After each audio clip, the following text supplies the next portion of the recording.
बहुत समय पहले की बात है। एक घना जंगल था जहां पक्षियों की चहचहाहट और हवा की सरसराहट सुनाई देती थी। उस जंगल के एक कोने में एक साधु निवास करता था। वह साधु अत्यंत शांत स्वभाव का, विद्वान और तपस्वी था।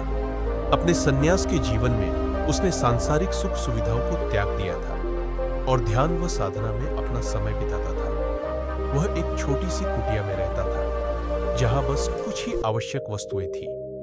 जंगल के जानवर और पक्षी उसके साथ रहते थे, मानो उन्हें भी साधु से एक अदृश्य प्रेम और सुरक्षा का आभास होता था। साधु के बारे में धीरे धीरे पूरे राज्य में चर्चा होने लगी। लोग कहते थे कि साधु जी के पास अलौकिक शक्ति है और उनके आशीर्वाद से हर समस्या हल हो जाती है। कई लोग अपनी समस्याएं लेकर उनके पास आते और साधु उन्हें प्रेम और सहानुभूति से सुनते। साधु का मानना था कि सभी समस्याओं का हल प्रेम, धैर्य और आत्म शांति में है।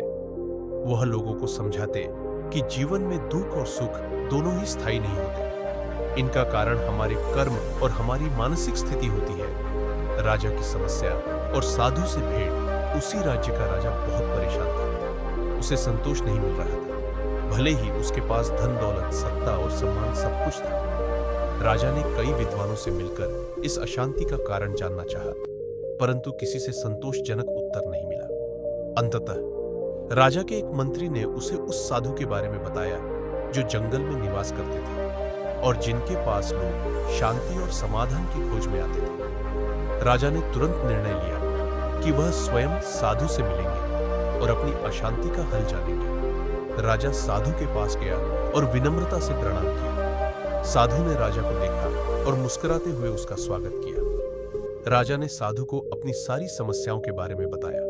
उसने कहा, महाराज, मेरे पास सब कुछ है, लेकिन फिर भी मेरे मन में शांति नहीं है। मुझे ऐसा लगता है कि मेरी आत्मा हर समय किसी अनजाने भय में जी रही है। कृपया मुझे इसका कारण समझाइए और इसका हल बताइए। साधु का उपदेश साधु ने राजा की बातों को ध्यानपूर्वक सुना और मुस्कुराते हुए बोले, राजन, शांति किसी बाहरी वस्तु में नहीं, बल्कि हमारे भीतर है।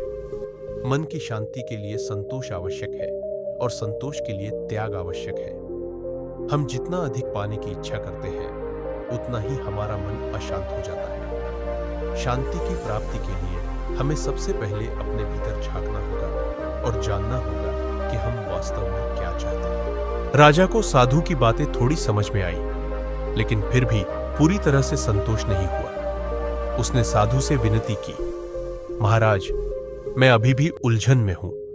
कृपया मुझे कोई उपाय बताइए जिससे मैं इस अशांति से मुक्ति पा सकूं। साधु कुछ क्षण चुप रहे और फिर उन्होंने राजा से कहा, यदि तुम वास्तव में शांति प्राप्त करना चाहते हो तो एक कार्य करो। अगले 7 दिनों तक तुम अपनी राजसी पोशाक और सभी ऐश्वर्य को छोड़कर एक सामान्य व्यक्ति की भांति जीवन बिताओ। इस दौरान तुम लोगों की सेवा करो, बिना किसी स्वार्थ के। तब तुम्हें अपने प्रश्नों का उत्तर मिल जाएगा। राजा का अनुभव। राजा को साधु का आदेश थोड़ा अजीब लगा, लेकिन उसने साधु के कहे अनुसार करने का निश्चय किया। अगले दिन से ही राजा ने अपने राजसी वस्त्र त्याग दिए और साधारण कपड़े पहनकर गांवों में रहने लगा। उसने गरीबों की मदद करना शुरू किया, भूखों को भोजन खिलाया और बीमारों की सेवा की। उसने देखा कि लोग जो थोड़ा बहुत भी प्राप्त करते हैं, उसमें भी संतोष और खुशी ढूंढ लेते हैं। उसने उन लोगों में एक अलग ही आत्मीयता और संतोष देखा। राजा को यह अनुभव होने लगा कि जो लोग कम में भी संतुष्ट हैं, वे ही वास्तव में सुखी हैं। उसका मन धीरे धीरे शांति और संतोष से भरने लगा। उसने महसूस किया कि शांति किसी वस्तु या ऐश्वर्य में नहीं, बल्कि दूसरों की सेवा में है। दूसरों के जीवन में सुख और आराम लाना ही असली संतोष है। साधु का आशीर्वाद। 7 दिन पूरे होने के बाद राजा साधु के पास वापस पहुंचा। अब वह एक बदला हुआ व्यक्ति था। उसके चेहरे पर एक नई शांति और संतोष था। उसने साधु के चरणों में प्रणाम करते हुए कहा, महाराज, आपने मेरी आंखें खोल दी।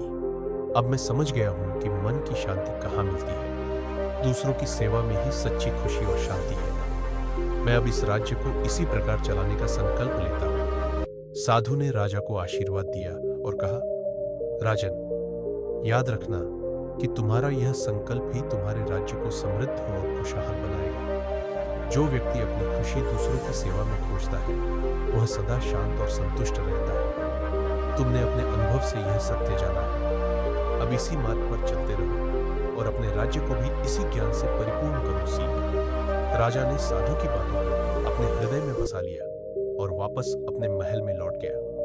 अब वह एक समझदार और सहनशील राजा बन गया, जो प्रजा के सुख दुख में स्वयं को शामिल करता और उनकी हर संभव सहायता करता। उसके इस व्यवहार से राज्य में खुशहाली और समृद्धि आ गई। यह कहानी हमें सिखाती है कि सच्चा संतोष और शांति बाहर की वस्तुओं में नहीं, बल्कि हमारे मन की स्थिरता और दूसरों के प्रति हमारी दयालुता में है। जब हम दूसरों की सहायता करने का संकल्प लेते हैं और त्याग का जीवन जीते हैं, तब हमें वास्तविक सुख की अनुभूति होती है।